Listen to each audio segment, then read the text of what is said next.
ನಮಸ್ತೆ friends, welcome back to my channel. ಎಲ್ಲರೂ ಹೇಗಿದ್ದೀರಾ? ಅಯ್ಯೋಪೆಲ್ಲ ಸೂಪರ್ ಆಗಿದ್ದೀರಾ ಅಂತ ಅಂದ್ಕೊಂಡಿದ್ದೀನಿ.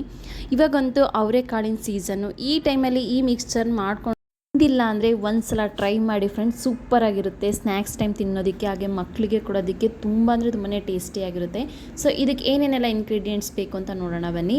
ಮೊದಲನೇದಾಗಿ ಅವರೆಕಾಳನ್ನು ನೀರಲ್ಲಿ ನೆನೆಸಿ ಅದನ್ನು ಇಸ್ಕಿದ್ದ ಅವರೆಕಾಳು, ಹಾಗೆ ಒಂದು ಅರ್ಧ ಬಟ್ಲಷ್ಟು ಕಡಲೆ ಬೀಜ, ಹಾಗೆ ಒಂದು ಅರ್ಧ ಬಟ್ಲಷ್ಟು ಕಡಲೆ ತೊಗೊಂಡಿದ್ದೀನಿ, ಹಾಗೆ ಸ್ವಲ್ಪ ಕರಿಬೇವಿನ ಸೊಪ್ಪು, ಹಾಗೆ ಒಂದು ಬಟ್ಲಷ್ಟು ಅವಲಕ್ಕಿಯನ್ನು ತೊಗೊಂಡಿದ್ದೀನಿ. ಇದು ಕೂಡ ತುಂಬಾ ಚೆನ್ನಾಗಿರುತ್ತೆ. ಹಾಗೆ ಕಾಯಿ ಪೀಸ್ಗಳನ್ನ ಸಣ್ಣ ಸಣ್ಣದಾಗಿ ಉದ್ದಗೆ ಕಟ್ ಮಾಡಿಟ್ಕೊಂಡಿದ್ದೀನಿ.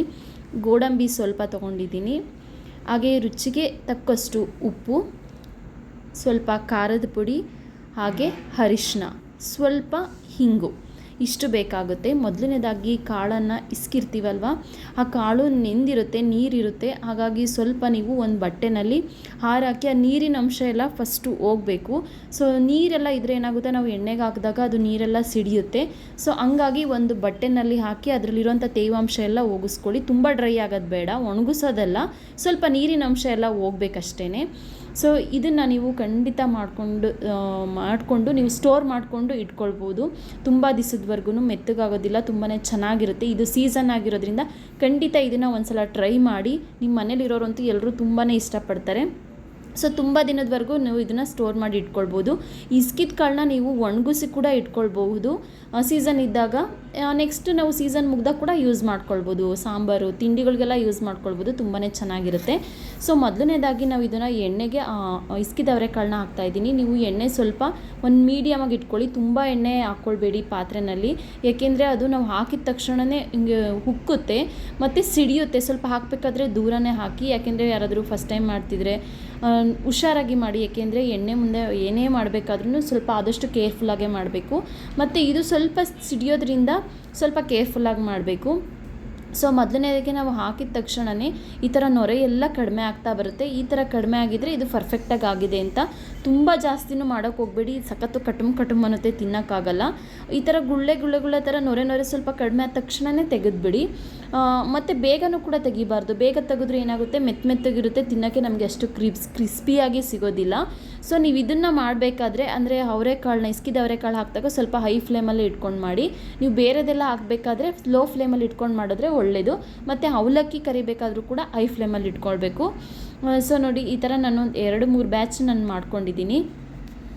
ಇಸ್ಕಿದ ಅವರೆಕಾಳು ಇದೆಲ್ಲ ಆದಮೇಲೆ ನೆಕ್ಸ್ಟ್ ಕಡಲೆ ಬೀಜ ಹಾಕ್ಕೊಳ್ತಾ ಇದ್ದೀನಿ. ಇದು ಕ್ವಾಂಟಿಟಿ ನೀವು ಜಾಸ್ತಿ ಬೇಕಿದ್ರೂ ತೊಗೊಳ್ಬೋದು, ನಿಮ್ಮ ಟೇಸ್ಟಿಗೆ ಅನುಗುಣವಾಗಿ. ಸೊ ನಾನೊಂದು ಅರ್ಧ ಬಟ್ಲಷ್ಟು ನಾನು ಕಡಲೆ ಬೀಜ ತೊಗೊಂಡಿದ್ದೀನಿ. ಇದು ಕೂಡ ಮಿಕ್ಸ್ಚರಲ್ಲಿ ಮಧ್ಯದಲ್ಲಿ ಇದ್ದರೆ ತುಂಬಾ ಚೆನ್ನಾಗಿರುತ್ತೆ ತಿನ್ನೋದಕ್ಕೆ. ಸೊ ಇದು ಕೂಡ ಒಂದು ಗೋಲ್ಡನ್ ಕಲರ್ ಬರಬೇಕು, ಮತ್ತು ಕಡಲೆ ಬೀಜ ಎಲ್ಲ ಹೊಡಿಬೇಕು, 2 ಹಿಂಗೆ ಹೋಳ್ ಥರ ಹಾಕಬೇಕು.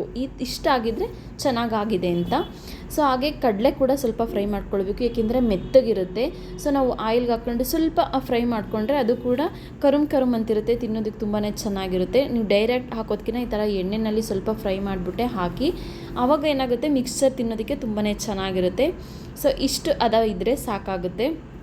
ಹಾಗೆ ಅವಲಕ್ಕಿ ಹಾಕ್ಕೊಳ್ತಾ ಇದ್ದೀನಿ. ಇದನ್ನು ಹೈ ಫ್ಲೇಮಲ್ಲಿ ಇಟ್ಕೊಂಡೇ ಹಾಕ್ಕೊಳ್ಳಿ. ನಾನು ಸ್ವಲ್ಪ ಮರೆತು ಲೋ ಫ್ಲೇಮಲ್ಲಿ ಇಟ್ಕೊಂಡ್ಬಿಟ್ಟಿದ್ದೆ. ಹೈ ಫ್ಲೇಮಲ್ಲಿ ಇಟ್ಕೊಂಡ್ರೆ ನಮಗೆ ಉಬ್ಬೋದು ಮತ್ತು ಬೇಗ ಆಗುತ್ತೆ ಅವಲಕ್ಕಿ, ಮತ್ತು ಕುಗ್ಗಲ್ಲ. ಲೋ ಫ್ಲೇಮಲ್ಲಿ ಇಟ್ಕೊಂಡ್ರೆ ಏನಾಗುತ್ತೆ, ಅವಲಕ್ಕಿ ಕುಗ್ಗುತ್ತೆ, ದಪ್ಪ ಬರೋದಿಲ್ಲ. ಹಾಗಾಗಿ ನೀವು ಅವಲಕ್ಕಿ ಮಾಡಬೇಕಾದ್ರೆ ಮಾತ್ರ ಹೈ ಫ್ಲೇಮಲ್ಲೇ ಇಟ್ಕೊಳ್ಳಿ. ಹಾಗೆ ಇದು ಕಾಯಿಚೂರು, ಇದಂತೂ ಎಕ್ಸ್ಟ್ರಾ ಟೇಸ್ಟ್ ಕೊಡುತ್ತೆ. ಮಿಕ್ಸ್ಚರ್ ಯಾವುದೇ ಮಿಕ್ಸ್ಚರ್ ಆಗಲಿ ಇದನ್ನು ಖಂಡಿತ ಟ್ರೈ ಮಾಡಿ. ಕಾಯಿಚೂರು ಒಂದು ಎಕ್ಸ್ಟ್ರಾ ಟೇಸ್ಟ್ ಕೊಡುತ್ತೆ, ತಿನ್ನೋದಕ್ಕೆ ತುಂಬಾ ಚೆನ್ನಾಗಿರುತ್ತೆ. ಅಂದರೆ ಇದನ್ನ ಸ್ವಲ್ಪ ಫ್ರೈ ಮಾಡಬೇಕು, ಚೆನ್ನಾಗಿ ಫ್ರೈ ಮಾಡ್ಕೊಳ್ಬೇಕು, ಅರ್ಧಕ್ಕೆ ಮಾಡಿಕೊಂಡ್ರೆ ಚೆನ್ನಾಗಿರಲ್ಲ.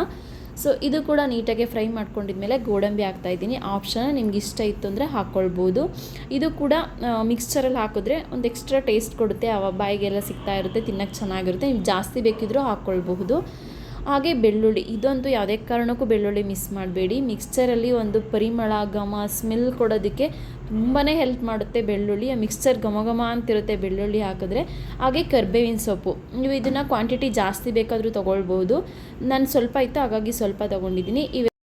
ಇವೆರಡು ಏನಂದರೆ ಮಿಕ್ಸ್ಚರ್ಗೆ ಒಂದು ಒಳ್ಳೆ ಪರಿಮಳ ಕೊಡುತ್ತೆ, ಹಾಗೆ ನೋಡೋದಕ್ಕೂ ತುಂಬಾ ಚೆನ್ನಾಗಿರುತ್ತೆ. ಹೆಲ್ತಿಗೆ ಕೂಡ ತುಂಬಾ ಒಳ್ಳೆಯದು, ಡೈಜೆಷನ್ ಚೆನ್ನಾಗಾಗುತ್ತೆ ಅನ್ನೋದಕ್ಕೋಸ್ಕರ. ಸೊ ಇದೆಲ್ಲ ಕರೆದಿದ್ದಾದಮೇಲೆ ಸ್ವಲ್ಪ ಖಾರದ ಪುಡಿ ಹಾಕ್ತಾಯಿದ್ದೀನಿ. ನಿಮ್ಮ ಒಂದು ರುಚಿಗೆ ತಕ್ಕಷ್ಟು ಸ್ವಲ್ಪ ಉಪ್ಪು ಹಾಕ್ತಾಯಿದ್ದೀನಿ. ಹಾಗೆ ಸ್ವಲ್ಪ ಅರಿಶಿನ ಹಾಕ್ತಾಯಿದ್ದೀನಿ. ಒಂದು ಚಿಟಿಕೆಯಷ್ಟು, ಹಾಗೆ ಒಂದು ಚಿಟಿಕೆಯಷ್ಟು ಹಿಂಗೆ ಹಾಕ್ತಾಯಿದ್ದೀನಿ. ಹಿಂಗೆ ಯಾಕೆ ಅಂತಂದರೆ ಡೈಜೆಷನ್ ಚೆನ್ನಾಗಾಗುತ್ತೆ, ಅದಕ್ಕೋಸ್ಕರ ಹಿಂಗೆ ಹಾಕ್ತಾಯಿದ್ದೀನಿ. ಮತ್ತು ಎಕ್ಸ್ಟ್ರಾ ಟೇಸ್ಟ್ ಕೊಡುತ್ತೆ. ಇದನ್ನೆಲ್ಲ ಒಂದೊಳ್ಳೆ ಮಿಕ್ಸ್ ಕೊಡೋಣ. ಒಂದೊಳ್ಳೆ ಮಿಕ್ಸ್ ಕೊಟ್ಟರೆ ನೀಟಾಗಿ ಎಲ್ಲ ಮಿಕ್ಸ್ ಆಗುತ್ತೆ.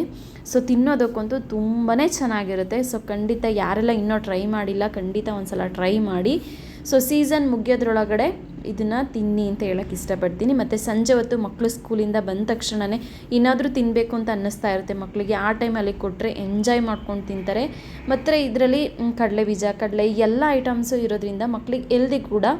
ಸೊ ಹಂಗಾಗಿ ತುಂಬಾ ಚೆನ್ನಾಗಿರುತ್ತೆ ಸಂಜೆ ಹೊತ್ತು. ಮತ್ತು ಕಾಫಿ ಟೀ ಜೊತೆ ತಿನ್ನೋದಕ್ಕೆ ಚೆನ್ನಾಗಿರುತ್ತೆ. ಮತ್ತು ಸ್ಕೂಲಿಂದ ಬಂದಮೇಲೆ ಅಥವಾ ಆಫೀಸಿಂದ ಬಂದಮೇಲೆ ಸಂಜೆ ಹೊತ್ತು ಏನಾದರೂ ತಿನ್ನಬೇಕು ಅಂತ ಅನ್ನಿಸ್ತಾ ಇರುತ್ತೆ. ಆ ಟೈಮಲ್ಲಿ ತಿನ್ನೋದಕ್ಕೆ ತುಂಬಾ ಚೆನ್ನಾಗಿರುತ್ತೆ ಅಂತಲೇ ಹೇಳ್ಬೋದು. ಖಂಡಿತ ಟ್ರೈ ಮಾಡ್ತೀರಾ ಅಂತ ಅಂದ್ಕೊಂಡಿದ್ದೀನಿ. ಉಪ್ಪು ಖಾರ ಬೇಕಿದ್ದರೆ ಸ್ವಲ್ಪ ಜಾಸ್ತಿ ಮಾಡ್ಕೊಳ್ಬಹುದು. ನಾನಂದರೆ ಮಕ್ಕಳು ಎಲ್ಲ ತಿನ್ನೋದ್ರಿಂದ ಸ್ವಲ್ಪ ಖಾರ ಜಾಸ್ತಿ ಹಾಕಿದ್ರೆ ಏನಾಗುತ್ತೆ, ತಿಂದಾಗ ಬಾಯಿ ಹತ್ರ ಎಲ್ಲ ಉರಿಯುತ್ತೆ, ಕೈ ಉರಿಯುತ್ತೆ ಅನ್ನೋದಕ್ಕೋಸ್ಕರ ನಾನು ಸ್ವಲ್ಪ ಖಾರ ಕಡಿಮೆನೇ ಹಾಕಿದ್ದೀನಿ. ಮತ್ತು ಇದು ಅಚ್ಚ ಖಾರದ ಪುಡಿ ಆಗಿರೋದ್ರಿಂದ ಕಲರ್ ತುಂಬ ಚೆನ್ನಾಗಿ ಬಂದಿದೆ. ಮಕ್ಕಳಿರೋರ್ಗಂತೂ ಸ್ನ್ಯಾಕ್ಸ್ ಏನಾದರೂ ಕೊಡಬೇಕು ಅಂತ ಯೋಚನೆ ಇರುತ್ತೆ. ಈ ಟೈಮಲ್ಲಿ ಈ ರೀತಿ ಮಾಡ್ಕೊಳ್ಳೋದ್ರಿಂದ ಮಕ್ಕಳಿಗೆ ಲಂಚ್ ಬ್ಯಾಗಲ್ಲಿ ಸ್ನ್ಯಾಕ್ಸ್ ರೀತಿಯಾಗಿ ಕೂಡ ಕೊಡಬಹುದು. ಈ ಒಂದು ಸ್ನ್ಯಾಕ್ಸ್ ಅಂತಲೇ ಹೇಳ್ಬೋದು. ಈ ಒಂದು ಇಸ್ಕಿದ ಅವರೆಕಾಳಿನ ಸ್ನ್ಯಾಕ್ಸ್ ನಿಮಗೆಲ್ಲ ಇಷ್ಟ ಆಗಿದೆ ಅಂತ ಅಂದ್ಕೊಂಡಿದ್ದೀನಿ. ಇಷ್ಟ ಆಗಿದರೆ ಖಂಡಿತ ಒಂದು ಲೈಕ್ ಕೊಡೋದನ್ನು ಮರಿಬೇಡಿ. ಸೊ ಹಾಗೆ ಇದನ್ನು ಒಂದು ಏರ್ ಟೈಟ್ ಕಂಟೈನರಲ್ಲಿ ಹಾಕಿ ಇಟ್ಕೊಳ್ಳೋದ್ರಿಂದ ತುಂಬ ದಿವಸದವರೆಗೂ ಇಟ್ಕೊಳ್ಬಹುದು. ಕ್ರಿಸ್ಪಿನೆಸ್ ಹಾಗೆ ಇರುತ್ತೆ ಮತ್ತು ಮೆತ್ತಗಾಗೋದಿಲ್ಲ. ಸ್ಟೋರ್ ಮಾಡಿ ಇಟ್ಕೊಂಡು ನೀವು ಖಂಡಿತ ಯೂಸ್ ಮಾಡಬಹುದು. ಸೊ ನನ್ನ ವೀಡಿಯೋಸ್ನ ಯಾರೆಲ್ಲ ನೋಡ್ತಿದ್ದೀರಾ ಎಲ್ರಿಗೂ ಕೂಡ ಥ್ಯಾಂಕ್ ಯು ಸೋ ಮಚ್. ಹಾಗೆ ಹೊಸಬ್ರೇನಾದರೂ ನನ್ನ ವೀಡಿಯೋಸ್ನ ನೋಡ್ತಾ ಇದ್ದರೆ ಪ್ಲೀಸ್ ಸಬ್ಸ್ಕ್ರೈಬ್ ಮಾಡಿಕೊಂಡು ಬೆಲ್ ಐಕನ್ನ ಕ್ಲಿಕ್ ಮಾಡಿಕೊಂಡು ವೀಡಿಯೋ ನೋಡೋದನ್ನು ಮರಿಬೇಡಿ.